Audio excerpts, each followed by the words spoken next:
Okay, so here is HTT3 now turned into LCT1. So this one's going to be the truck going to Austin.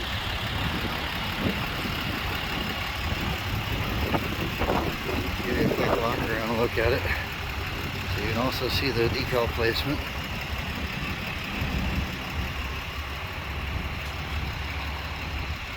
And then I did something different on this one, which I'm going to start doing on all of them. On the tailgate, so now I'm going to have that. So that way it's seeable, and you can see some of the warning light setups going off right now on that. And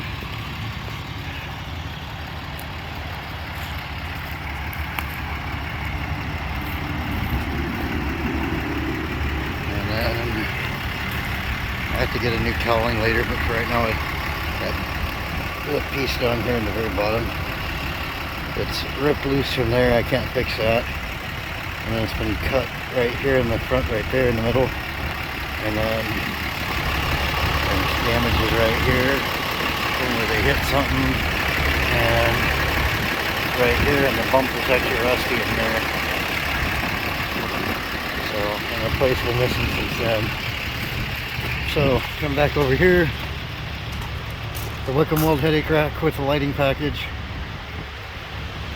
And then here, I turn on the marker lights.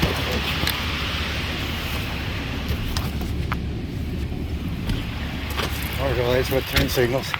Those are set up so they trigger off of the gooseneck wiring harness system with a Y connector. So you get your stop, your turn, stop turn marker. Those the clears are just on a switch to turn them on for always on, or you can double tap it and do flashing pattern. I'm gonna probably change it to a strobing.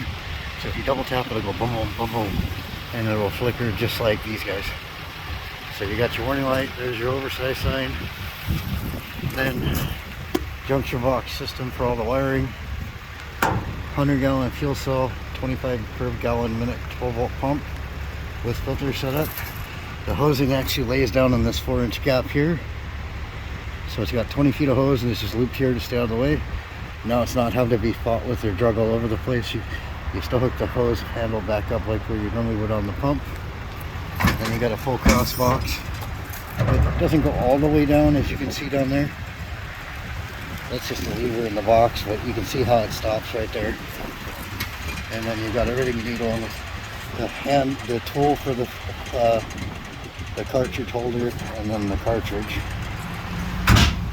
And then per special request by you and Austin, this is the one it's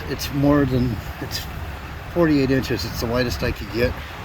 Toolbox tool storage box that is lockable, but I can't find the locks to fit this because it wants 1 3/16 when it's closed and 1 7/16 when it's open for it to actually work, and nobody has a regular padlock to fit that right now, so I'll have to wait till later. The reason this was open is because I'm working with the wiring harness. I had to get a handle and a second half of the wiring harness because it was stolen from it before I bought it. I got the plate for it at home, so I'm working on the plug because the bed is a 2020, the truck is a 2014. Still works. It's how all the newer trucks look from basically 2018 forward, I think, if I remember correctly, on the model year. So they'll duck in, but it's not wrong for this truck. It bolts up and everything lines up. But as you can see, there's still storage on each side if he needs to. And that's how deep the toolbox is. So he's got more than the storage for the saws and God did whatever else on the storage box, standard cross box. And here's the pump kit. And then I'll probably start to put a bungee on here or something to help negate it from bouncing off the hook, but it's not going to go anywhere. And then there's the filter kit up close, and there you go. See, nice and bright. We'll get more.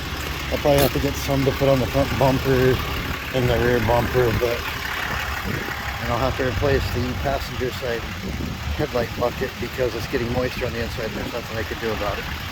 But anyways, there you go. There's your quick snap to look the outside of LCT 1, which is log 13.1, in case we end up getting more later, which I don't know if we will or not, but that way everything stays in a sequence.